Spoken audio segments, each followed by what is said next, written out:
U Tesličkom domu zdravlja ističu da je posljednjih dana povećan broj pacijenata sa infekcijom gornjih respiratornih puteva, ali i da je to normalno za ovo doba godine. Ljekari su primijetili da je ovogodišnja gripa specifična po većim komplikacijama kod pacijenata, ali da se može liječiti i kod kuće.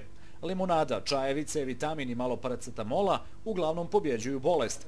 Ipak postoje slučajevi, posebno kod najmlađih pacijenata, kada je neophodno posjetiti doktora. I poprilično veliki broj pacijenata, pogotovo djece, imaju komplikacije u smislu dugotrajne i povišene temperature, iskašljavanja i ostalih infektivnih sindroma. Već kad dođu u takvu situaciju, a poneki pacijenti, čak može se reći malo veći broj, ima i simptome od strane probavnog sistema u smislu povraćanja i proljeva, moraju se javiti ljekaru. U čekaonicama se ipak nalazi značajan broj pacijenata sa gripom.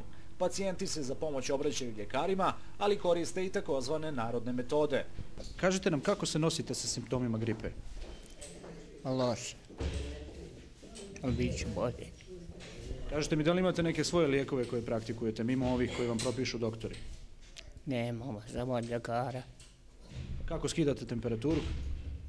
Sve kod ljekara. Da li imate neki možda narodni lijek takozvani koji koristite? Ništa. Kako skida... Narodni lijek, vino, kuvana rakija i to, za bebe ja sam došao. Kako skidate temperaturu, kažete nam? Kuvano vino. Ljekari podsjećaju da ne treba samostalno uzimati antibiotike, da se nakon trodnevne povišene temperature obavezno treba javiti najbližoj ambulanti i da proliv, povraćanje i iskašljavanje obavezno zahtijevaju ljekarsku pomoć.